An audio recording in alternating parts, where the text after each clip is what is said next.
उधर अयोध्या नगर में भरत चक्रवर्ती सुबह होते ही माता मरुदेवी को नमस्कार करने गए। अपने पुत्र के वियोग में रात दिन रोते रहने के कारण उनके नेत्रों में एक व्याधि हो गई थी। फलतः उनकी दृष्टि चली गई थी। एक अर्थ, आपका बड़ा पौत्र आपके चरणों में नमस्कार करता है। ऐसा कहकर भरत ने उनके चरण वंदन किए। स्वामिनी मरुदेवी ने भरत को आशीर्वाद दिया। फिर मानो हृदय में शोक वहन नहीं कर पा रही हो, इस प्रकार बोलने लगी। वत्स, मेरा पुत्र ऋषभ मुझे, प्रजावृंद को, लक्ष्मी को एवं राज्य को तृणवत परित्याग कर चला गया है। तब भी इस मरुदेवी की मृत्यु नहीं हुई। जिस मेरे पुत्र के मस्तक पर चंद्र की चंद्रिका की तरह छत्र रहता था, वह अभी कहाँ है? छत्र विरहित होने के कारण उसके समस्त अंग को संतापदानकारी सूर्य किरण निश्चय ही पीड़ित कर रही होगी।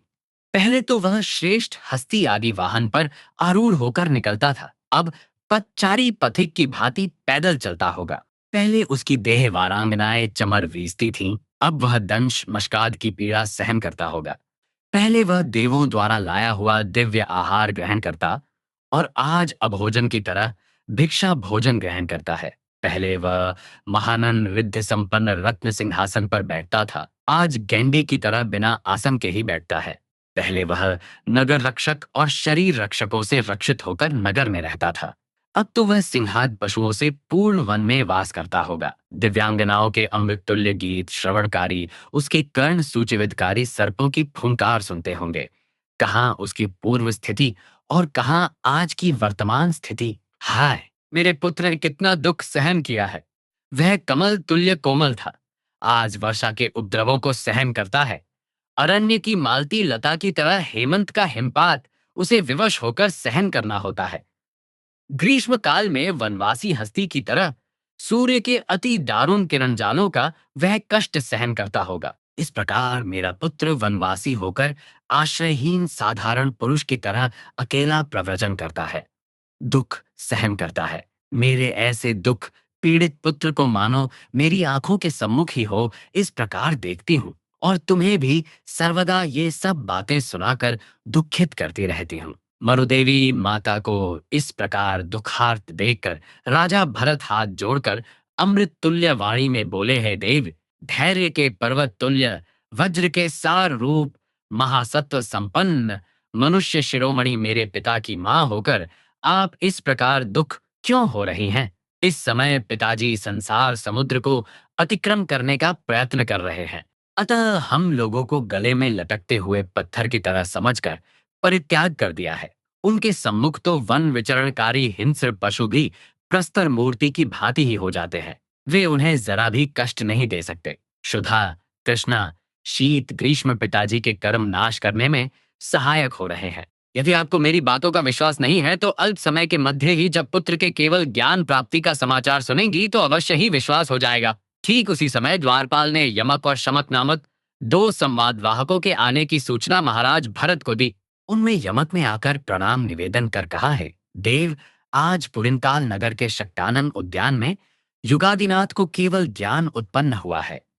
ऐसा कल्याणकर संवाद निवेदन करते हुए मुझे ऐसा लग रहा है कि भाग्योदय से आपकी भी अभिवृद्धि हो रही है। शमक तब उच्च कंठ से बोला, देव, आपकी आयुधशाला में इसी समय चक्र रत्न उत्पन्न हुआ है। यह सुनकर राजा भरत कुछ देर के लिए चिंतान्वित हो गए।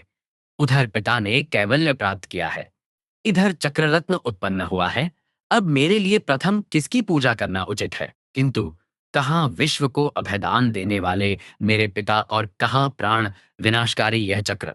ऐसा चिंतन कर उन्होंने प्रथम पिता की पूजा के लिए जाने को प्रस्तुत होने का आदेश दिया। यमक और शमक को बहुत सा पुरस्कार देकर विदा किया एवं माता मरुदेवी से बोले, देवी, आप सर्वदा करुणावशवर्ती होकर कहती थी कि भिक्षाजीवी एकाकी मेरा पुत्र दुखी है, किंतु अब तो वे त्रिलोक के स्वामी हो गए हैं। अब उनका वैभव देखिए। ऐसा कहकर उन्हें हस्ती पृष्ठ पर आरूढ़ करवाया।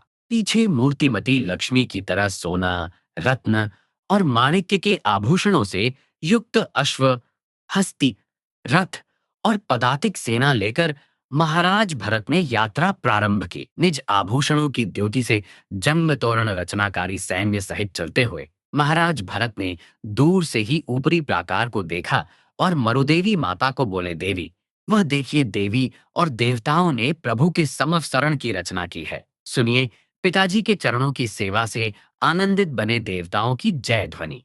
प्रभु के चरण रूप आकाश में बजती हुई दुंदुभी गंभीर और मधुर शब्द से हृदय में आनंद कर रही है। प्रभु के चरणों में वंदन करने वाले देवताओं के विमानों से निकलती हुई घुंघरुओं की आवाज मैं सुन रहा हूँ। भगवान के दर्शनों से आनंदित देवताओं का मेघ गर्जन सा सिंहनाद आकाश में गूंज रहा है। ताल, स्वर और राग समन्वित पवित्र गंधर्व गीत प्रभु वाणी की दासी सा हम लोगों को आनंदित कर रहा है। भरत के कथन से उत्पन्न आनंदाश्र से मरुदेवी माता की आंखों के जाले इस तरह कट गए, जिस तरह जल के प्रवाह से आवर्जना घुल जाती है। अतः उन्होंने पुत्र की अतिशय सहित तीर्थंकरत्व लक्ष्मी को अपनी आंखों से देखा और उस आनंद में लीन हो गई। उसी समय के समकाल में अपूर्व करण के क्रम से एक शपक श्रेणी पर आरूढ़ होकर अष्टकर्म क्षय करते हुए केवल ज्ञान प्राप्त किया, और उसी समय आयु पूर्ण हो जाने के कारण हस्ती पृष्ठ पर बैठे हुए ही उन्होंने अव्यय मोक्ष पद प्राप्त किया। इस अवसर्पिणी काल में मरुदेवी माता प्रथम सिद्ध हुई। देवताओं ने उनका सत्कार कर उनकी देह को क्षीर समुद्र में निक्षेप कर दिया। उस दिन से लोक में मृत का सत्कार करना प्रारंभ हुआ। कहा भी गया है, महापुरुष जो कार्य करते हैं वे ही आचार रूप स्वीकृत हो जाते हैं। मरुदेवी माता की मोक्ष प्राप्ति से राजा भरत हर्ष और शोक से इस प्रकार व्याकुल हो गए, जैसे मेघ की छाया और सूर्य के आलोक से शरद का दिन होता है। फिर भरत ने राज चिन्ह परित्याग कर परिवार सहित पैदल चलते हुए उत्तर दिशा के द्वार से सम्मसरण में प्रवेश किया। वहां चार निकायों के देवों से परिवृत्त और दृष्टि रूपी चकोर के लिए चंद्रमा रूप प्रभु को देखा। भगवान को प्रदक्षिणा देकर प्रणाम किया और युक्त कर माथे पर रख इस प्रकार स्तुति करने लगे हैं। अखिलानाथ, आपकी जय हो। हे विश्व को अभयदान देने वाले, आपकी जय हो। हे प्रथम तीर्थंकर, हे जगत्राता, आपकी जय हो। आज इस अवसरार्पिणी में उत्पन्न लोक रूप कमल के लिए सूर्य रूप आपके दर्शनों से मेरा अंधकार दूर हुआ। मेरे लिए यह जैसे सुप्रभात है। हे नाथ, भव्य जीवों के मन रूपी जल को निर्मल करने के लिए निर्मली तुल्य आपकी वाणी की जय हो। हे करुणा के क्षीर समुद्र, जो आपके शासन रूपी महारथ पर आरोहण करता है, उनसे मोक्ष दूर नहीं रह सकता। हे देव, हे अकारण जगबंधु, हम आपको साक्षात देख रहे हैं, इसलिए संसार को हम मोक्ष से अधिक मान रहे हैं। हे प्रभु, इस संसार में ही अपलक नेत्रों से आपके दर्शनों के महानंद रूपी भरने में हमें मोक्ष सुख स्वाद का अनुभव हो रहा है। हे नाथ, राग द्वेष कषाय आदि शत्रु द्वारा बद्ध दशा प्राप्त इस संसार के लिए आप अभयदानकारी और बंधन मुक्तकारी हैं। हे जगतपति, आप तत्व का ज्ञान दीजिए, मार्गदर्शन कराइए और संसार की रक्षा कीजिए। अब इससे अधिक और मैं आपसे क्या प्रार्थना करूं? जो लोग नानाविध उपद्रव और युद्ध करके एक दूसरे के ग्राम नगर आदि छीन लेते हैं, वे राजा भी परस्पर मैत्री धारणा कर आपकी सभा में बैठे हुए हैं। आपके समवसरण में आगत हस्ती अपनी सूंड से सिंह के पैरों को खींचकर उससे अपने कुंभस्थल को बार बार खुजला रहा है। यह भैंसा अपनी स्नेह भरी जीभ से बार बार अन्य भैंस को चाटने की तरह हिंसकारी अश्व को चाट रहा है। क्रीड़ा करता हुआ यह मृग पूंछ हिलाते हिलाते कान ऊंचा और माथा नीचा कर अपनी नाक से बाघ के मुख को सूंघ रहा है। यह तरुण विडाल अपने आसपास आगे पीछे दौड़ते हुए चूहों का अपने बच्चों की तरह आदर कर रहा है। सर्प कुंडली मारकर नकुल के पास निर्भय होकर बैठा है। हे देव, ये सब और अन्य प्राणी जो परस्पर वैर भाव संपन्न हैं, वे भी यहाँ निर्वैर बने उपस्थित हैं। इसका कारण आपका अतुल प्रभाव है। राजा भरत इस प्रकार जगतपति की स्तुति कर क्रमशः पीछे हटे और स्वर्गपति इंद्र के पीछे जा बैठे। तीर्थनाथ के प्रभाव से उस योजन परिमित स्थान में ही कोटि कोटि प्राणी बिना किसी कष्ट का अनुभव किए बैठे हुए थे। तब समस्त भाषा को स्पर्श करने वाली 35 अतिशय संपन्न योजनगामिनी वाणी से प्रभु ने इस प्रकार उपदेश देना प्रारंभ किया। आधि व्याधि जरा और मृत्यु रूप हजारों ज्वालाओं से भरा यह संसार समस्त प्राणियों के लिए प्रज्वलित अग्नि जैसा है। अतः ज्ञानी व्यक्ति को जरा भी प्रमाद करना उचित नहीं है। कारण, रात्रि के समय यात्रा करने योग्य मरुस्थल में ऐसा कौन अज्ञानी है जो प्रमाद करेगा अर्थात यात्रा नहीं करेगा, अनेक योनि रूप आवर्त से शुद्ध संसार रूपी समुद्र में पतित प्राणियों को उत्तम रत्न की भांति मनुष्य जन्म मिलना दुर्लभ है। दोहत पूर्ण होने पर जैसे वृक्ष फलयुक्त होता है, उसी प्रकार परलोक का साधन संग्रह करने से ही मनुष्य जन्म सफल होता है। इस संसार में शठ व्यक्तियों की वाणी प्रारंभ में मीठी और परिणाम में कटुफल देने वाली होती है। उसी प्रकार विषय वासना विश्व को ठगती है और दुख देती है। बहुत ऊंचाई का परिणाम जिस प्रकार गिर पड़ना है, उसी प्रकार संसार के समस्त पदार्थ के संयोग का अंत वियोग में है। संसार के समस्त प्राणियों का धन वैभव और आयु मानो परस्पर स्पर्धा कर रही हो, इस प्रकार नष्ट हो जाती है। मरुदेश में जिस प्रकार स्वादिष्ट जल नहीं पाया जाता, उसी प्रकार संसार की चारों गतियों में भी लेश मात्र सुख का अनुभव नहीं होता। क्षेत्र दोष से दुख सहनकारी और परमाधामिकों के द्वारा संतप्त जीवों को तो सुख होगा ही कैसे। शीत, ग्रीष्म, वर्षा, तूफान और अनुरूप वध, वंधन, क्षुधा पिपासाद से अनेक प्रकार के कष्ट सहनकारी तिर्यंचों को भी सुख कहा। परस्पर द्वेष, असहिष्णुता, कलह और च्यवन आदि दुख देवताओं को भी सुख प्राप्त नहीं होने देते। फिर भी जल जैसे नीचे की ओर जाता है, उसी प्रकार प्राणी भी अज्ञान के कारण बार बार संसार की ओर दौड़ता है। इसलिए हे भव्य प्राणी, जिस प्रकार दूध पिलाकर सर्प का पोषण करा जाता है, उस प्रकार मनुष्य जन्म के द्वारा संसार का पोषण मत करो। हे विवेकीगण, इस संसार में रहने पर नाना प्रकार के दुख प्राप्त करने होते हैं। इसका समुचित विचार कर सब प्रकार से मुक्ति लाभ का प्रयत्न करो। संसार में नरक यंत्रणा सा गर्भावास का दुख है। ऐसा दुख मोक्ष में कभी नहीं होता। कुंभी में से खींचने से उत्पन्न नारकी जीवों की पीड़ा सी प्रसव वेदना मोक्ष में कभी नहीं होता। भीतर और बाहर ठोके हुए कीलों की पीड़ा सी आधी व्याधि पीड़ा मोक्ष में कभी नहीं होती। यमराज की अग्रदूती समस्त प्रकार की शक्ति को अपहरण करने वाली और पराधीन कारिणी जरा वहां नहीं होती, और नारद तिर्यंच मनुष्य एवं देवताओं की तरह संसार भ्रमण करने के कारण रूप मृत्यु भी वहां नहीं होती। मोक्ष तो महानंद अद्वैत और अव्यय सुख शाश्वत रूप और केवल ज्ञान सूर्य की अखंड ज्योति है। सर्वदा ज्ञान दर्शन और चारित्र रूप तीन उज्जवल रत्न धारणकारी पुरुष ही मोक्ष प्राप्त कर सकता है। जीवादि तत्वों का संक्षेप व विस्तारित जो यथार्थ ज्ञान होता है, उसे सम्यक ज्ञान कहते हैं। ज्ञान पांच प्रकार के होते हैं: मति, श्रुत, अवधि, मन पर्यव और केवल। अवग्रहाद भी बहुग्रहादि अवबहुग्रहादि भेद युक्त है। इंद्रिय अनिंद्रिय से उत्पन्न जो ज्ञान है, उसे मति ज्ञान कहा जाता है।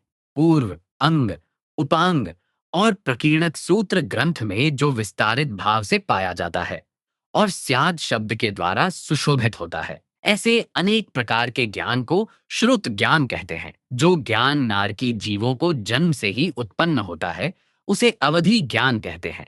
यह ज्ञान क्षय और उपशम लक्षण युक्त है। मनुष्य और तिर्यंच के आश्रय से इसके छह भेद होते हैं। जिससे अन्य प्राणी का मनोभाव जाना जाए, उसे मनपर्यव ज्ञान कहते हैं। मनपर्यव ज्ञान के भी ऋजुमति, विपुलमति दो भेद है। इनमें विपुलमति विशुद्ध और अप्रतिपाद है, जो समस्त द्रव्य और पर्यायों के विषय युक्त विश्वलोचन की भांति अनंत और इंद्रिय विषयहीन है। उसे केवल ज्ञान कहते हैं। शास्त्रोक्त तत्वों में रुचि सम्यक श्रद्धा है। यह श्रद्धा स्वभाव या गुरुपदेश से प्राप्त होती है। सम्यक श्रद्धा को ही सम्यक या सम्यक दर्शन कहते हैं। इस अनादि अनंत संसार चक्र में भ्रमणशील जीव के ज्ञानावरणीय, दर्शनावरणीय, वेदनीय और अंतराय नामक कर्म की उत्कृष्ट स्थिति 30 करोड़ सागरोपम की है। गोत्र और नाम कर्म की 20 करोड़ सागरोपम और मोहनीय कर्म की स्थिति 70 कोड़ा कोटि सागरोपम की है। अनुक्रम से फलों का उपभोग करते हुए समस्त कर्म उसी प्रकार मसृण हो जाते हैं, जिस प्रकार पर्वत से निकलने वाली नदी के आवर्त में पाषाण घिसते घिसते मसृण हो जाता है। उस प्रकार क्षय प्राप्तकारी कर्म की स्थिति अनुक्रम से 29, 19 और 19 कोड़ा कोटि सागरोपम की और एक कोटि सागरोपम से कुछ कम स्थिति जब बाकी रह जाती है, तब जीव को यथा प्रवृत्तिकरण द्वारा ग्रंथि देश प्राप्त होता है। दुख में जिसे विद्ध किया जाए, ऐसे राग द्वेष के परिणाम को ग्रंथि देश कहते हैं। वह ग्रंथि कठोर ग्रंथि की तरह खूब मजबूत होती है, किनारे पर आया हुआ। जहाज जैसे वायु वेग से समुद्र की ओर प्रवाहित होता है, उसी प्रकार रागादि प्रेरक बहुत से जीव ग्रंथि को विद्ध किए बिना ही ग्रंथि के निकट से प्रत्यावर्तन करते हैं। बहुत से जीव राह में अवरोध प्राप्त कर नदी का जल जैसे रुद्ध हो जाता है। उसी प्रकार परिणाम विशेष प्राप्त न होने से वही रुद्ध हो जाते हैं। कठिन मार्ग को पथिक जैसे क्रमशः अतिक्रम करता है, उसी प्रकार बहुत से जीव जिनका भविष्य में कल्याण होने वाला है, अपूर्वकरण द्वारा अपने सामर्थ्य का परिचय देकर दुर्भेद्य ग्रंथि को भी शीघ्र ही विद्ध करते हैं। चार गति के बहुत से जीव अनिवृत्तिकरण से अंतरकरण द्वारा मिथ्यात्व को क्षीण कर अंतर्मुहूर्त में क्षायक दर्शन को प्राप्त कर लेते हैं। इसे नैसर्गिक श्रद्धा कहा जाता है। गुरु उपदेश के अवलंबन से भव्य जीवों को जो सम्यक्त्व उत्पन्न होता है, उसे गुरु अधिगम से प्राप्त सम्यक्त्व कहा जाता है। सम्यक्त्व के औपशमिक, सास्वादन, क्षयोपशमिक, वेदक और क्षायक ये पांच भेद हैं।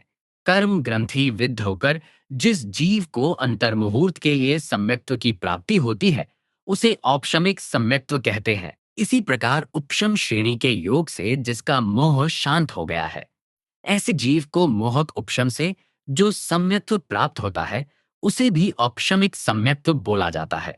सम्यत्व भाव का त्याग कर मिथ्यात्व की ओर गतिशील जीव को अनंतानुबंधी कषाय के उदय से उत्कृष्ट रूप में छह आवली एवं जवन्य रूप में एक समय पर्यंत सम्यत्व का जो परिणाम रहता है, उसे सास्वादन सम्यत्व कहा जाता है। मिथ्यात्व मोहनीय के क्षय और उपशम से जो सम्यक्त्व होता है, वह क्षयोपशमिक सम्यक्त्व है। ये सम्यक्त्व मोहनीय परिणाम संपन्न जीवों को होता है। फाय जो क्षपक भाव को प्राप्त कर लेते हैं, जिनका अनंतानुबंधी कषायों का पाश क्षय हो गया है, जिनका मिथ्यात्व मोहनीय और सम्यक्त्व मोहनीय अच्छी तरह से क्षय हो गया है, जो क्षायक सम्यक्त्व के सम्मुखीन है, ऐसे और सम्यक्त्व मोहनीय के अंतिम अंश का भोग कर रहे हैं, ऐसे जीवों को वेदक नामक चतुर्थ सम्यक्त्व प्राप्त होता है। सात प्रकृतियां क्षय करने में तत्पर शुभ भाव युक्त जीव को क्षायक नामक पंचम सम्यक्त्व प्राप्त होता है। गुण भेद से भी सम्यक्त्व तीन प्रकार होता है, यथा रोचक, दीपक और कारक। शास्त्रोक्त तत्व से हेतु और उदाहरण व्यतिरेक से जो दृढ़ विश्वास उत्पन्न होता है, उसे रोचक सम्यक्त्व कहते हैं। जो अन्य के सम्यक्त्व को प्रदीप्त करे, उसे दीपक सम्यक्त्व कहते हैं। और जो संयम और तपादि उत्पन्न करता है, उसे कारक सम्यक्त्व कहते हैं। ये सम्यक्त्व शम, संवेग, निर्वेद, अनुकंपा और आस्तिकता के लक्षणों से युक्त होते हैं, जिससे अनंतानुबंधी कषाय उत्पन्न नहीं होता, उसे शम कहते हैं। सम्यक प्रकृति से कषाय को देखने का नाम शम है। कर्म का परिणाम और संसार की असारता का विचार करते करते विषयों से जो वैराग्य हो जाता है, उसे संवेग कहते हैं। संवेग भावयुक्त जीवों के मन में संसार में रहना कारावास की तरह है, आत्मीय स्वजन बंधन रूप है। ऐसा जो विचार आता है, उसी विचार को निर्वेद कहा जाता है। एकेंद्रिय आदि समस्त प्राणी को संसार में दुख भोग करते देखकर मन में जो आर्द्रता आती है, उसे दूर करने के लिए जो प्रवृत्ति होती है, उसे अनुकंपा कहते हैं। अन्य तत्व सुनने पर भी अर्हत तत्व पर जो गौरव और विश्वास रहता है, उसे आस्तिकता कहते हैं। इस प्रकार सम्यक दर्शन का वर्णन किया गया है। इसकी प्राप्ति अल्प समय के लिए होने पर भी पूर्व का जो मति अज्ञान था, वह नष्ट होकर मत ज्ञान में, श्रुत अज्ञान श्रुत ज्ञान में और विभंग ज्ञान अवधिज्ञान में रूपांतरित हो जाता है। समस्त प्रकार के सावध्य योग के परित्याग का नाम चारित्र है। यह अहिंसा व्रतों के भेद से पांच प्रकार का होता है। अहिंसा, सत्य, अचौर्य, ब्रह्मचर्य और अपरिग्रह, ये पांच व्रत भावनाओं से युक्त होने पर मोक्ष के कारण होते हैं। प्रमाद योग से त्रस और स्थावर जीवों का प्राण नाश न करना अहिंसा व्रत है। अप्रिय और अहितकारी सत्य वचन भी असत्य तुल्य है। अदत्त वस्तु का ग्रहण न करना अस्तेय व अचौर्य व्रत है। धन मनुष्य के बाह्य प्राण तुल्य है, अतः जो अन्य का धन अपहरण करता है, वह उसका प्राण हनन करता है। दिव्य और औदारिक शरीर में मन, वचन, काया से अब्रह्मचर्य सेवन करना कराना और अनुमोदन करने से विरत रहना ब्रह्मचर्य व्रत है। ब्रह्मचर्य 18 प्रकार का होता है। समस्त वस्तुओं से मूर्छा व मोह त्याग अपरिग्रह व्रत है। कारण मोह से जो वस्तु नहीं है उसके लिए भी चित्त व्याकुल हो उठता है। यति धर्म में अनुरक्त लोगों के लिए ये सर्वतोभाव से पालनीय है।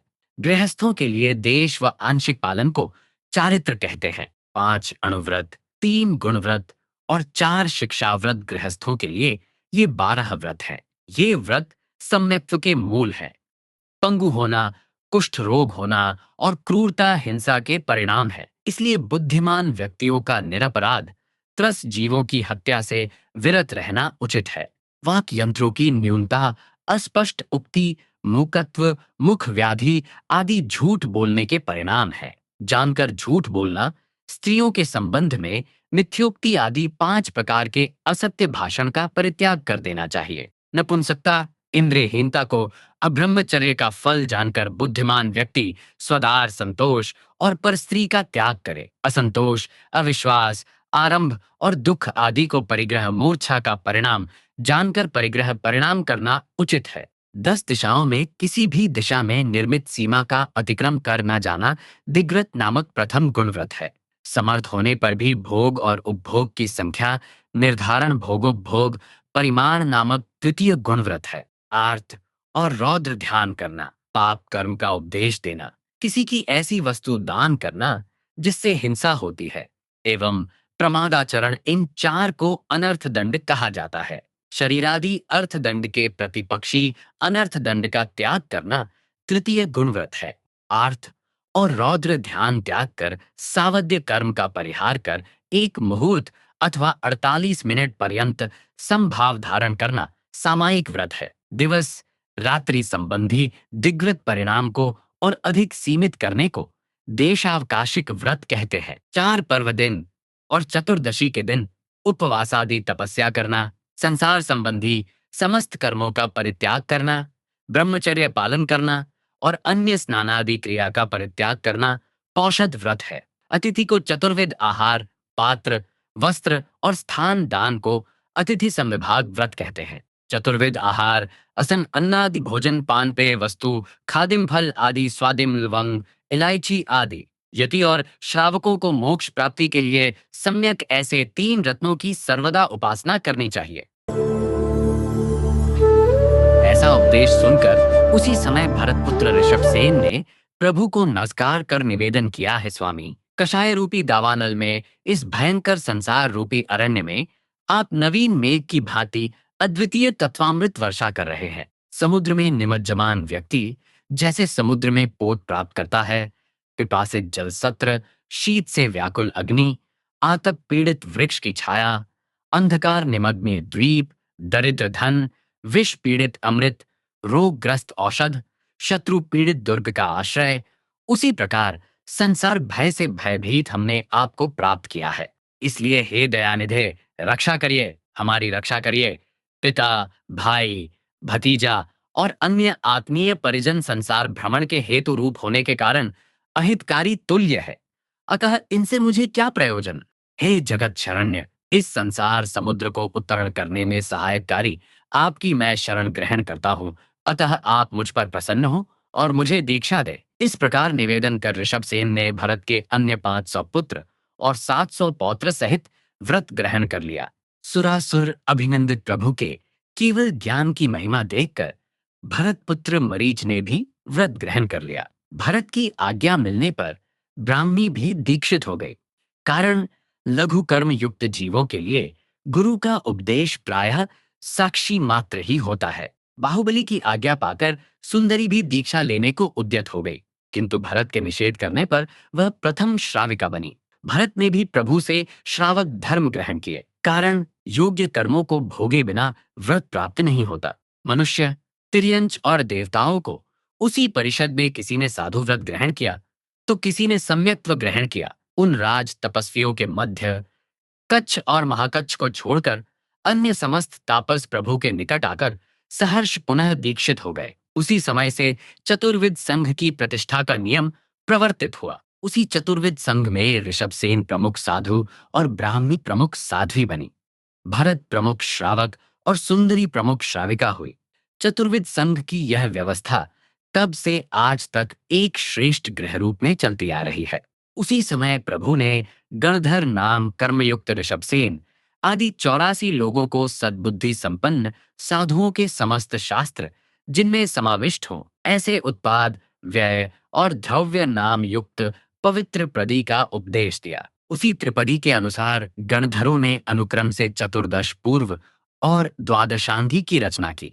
फिर देवताओं द्वारा परिवृत्त इंद्र दिव्य सुगंध भरे चूर्ण का एक थाल लेकर प्रभु के चरणों के पास खड़े हो गए। भगवान ने खड़े होकर गणधरों पर वासक्षेप निक्षेप किया और सूत्र में, अर्थ में, सूत्रार्थ में, द्रव्य में, गुण पर्याय में एवं नय में उन्हें अनुज्ञा देकर गण की आज्ञा भी दी। फिर देवता, मनुष्य और उनकी स्त्रियों ने दुंदुभी ध्वनि के साथ उन पर चारों ओर से वासक्षेप निक्षेप किया। मेवारी को ग्रहण करने वाले वृक्ष की भांति प्रभु की वाणी ग्रहणकारी समस्त गणधर करबद्ध होकर खड़े हो गए।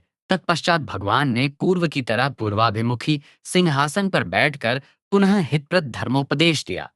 इस प्रकार प्रभु रूपी समुद्र से उत्थित होकर उपदेश रूपी ज्वार से उच्छ्वसित तट रूपी प्रथम प्रहर व्यतीत हुआ। उस समय छिलके रहित अखंड और उज्ज्वल शाली द्वारा प्रस्तुत थाल में रखा हुआ 4 प्रस्थ बलि समसरण के पूर्व द्वार से भीतर लाया गया। देवताओं ने उसमें सुगंध चूर्ण निक्षेप कर द्विगुण सुगंधित कर दिया। प्रधान पुरुष उस बलि को वहन कर लाए थे। भरतेश्वर ने उसे तैयार किया था। बलि के आगे दुंदुभी बज रही थी। दुंदुभी के घोष से दिशाओं के अग्रभाग प्रतिध्वनित हो रहे थे। बलि के पीछे मंगल गाती हुई पुर स्त्रियां चल रही थी, मानो प्रभु के प्रभाव से उद्गत पुण्य समूह इस प्रकार चारों ओर से पूर्वासियों के द्वारा परिवृत्त था। फिर कल्याण रूपी धान बीज की तरह उस बलि को प्रभु के चारों ओर प्रदक्षिणा देकर उछाला गया। मेघवार को जिस प्रकार चातक ग्रहण करता है, उसी प्रकार आकाश से गिरते हुए उस बलि को देवताओं ने अंतरिक्ष में ही ग्रहण कर लिया। जमीन पर गिरने पर उसका अर्ध भाग राजा भरत ने लिया और अवशिष्ट को एक ही परिवार के लोग हों इस प्रकार सबों ने बांट लिया। उस बलि के प्रभाव से पूर्व रोग नष्ट हो जाता है और नवीन रोग 6 मास तक नहीं होता। फिर सिंहासन से उठकर प्रभु उत्तर पथ से बाहर आए। कमल के चारों ओर जिस प्रकार भ्रमर गुंजन करता है, उसी प्रकार समस्त इंद्र प्रभु के साथ साथ चले। रत्नमय और स्वर्णमय वप्र के मध्य भाग में ईशान कोण स्थित देवच्छन पर प्रभु विश्राम लेने के लिए उपवेशित हुए।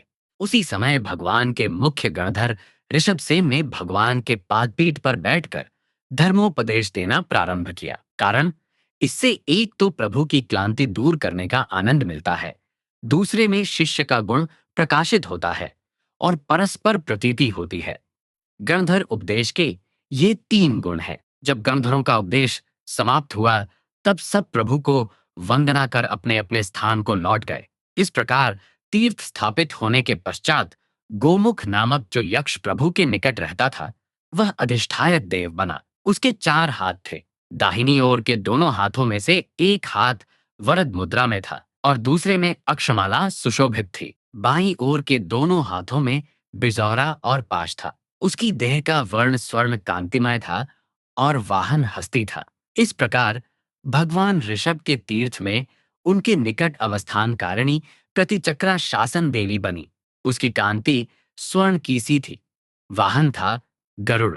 उसके दाहिने हाथों में वरद मुद्रा, तीर, चक्र और पाश था और बाएं हाथों में धनुष, वज्र, चक्र और अंकुश था। फिर नक्षत्रों से घिरे चंद्र की भांति महर्षियों से परिवृत्त भगवान अन्यत्र विहार कर गए। राह में चलते समय मानो वृक्ष भक्तिवश उन्हें प्रणाम करते टाटे अधोमुख हो जाते, पक्षी उनकी प्रदक्षिणा देते। विहार करने के समय ऋतु और वायु उनके अनुकूल प्रवर्तित और प्रवाहित होते। कम से कम 1 करोड़ देवता उनके साथ रहते। जन्मांतर में उत्पन्न कर्म को नाश करते देख भयभीत होकर प्रभु के केश, दाढ़ी और नाखून बढ़ते नहीं। प्रभु जहां जाते वहां वैर, महामारी, अनावृष्टि, अतिवृष्टि, दुर्भिक्ष और स्वचक्र पर चक्र का भय नहीं रहता। इस प्रकार विश्व को अलौकिक क्षमता से चकित कर संसार अरण्य में भ्रमणकारी जीवों पर अनुग्रह करने की इच्छा से भगवान नभ में वायु की भांति पृथ्वी पर अप्रतिबद्ध भाव से विचरण करने लगे।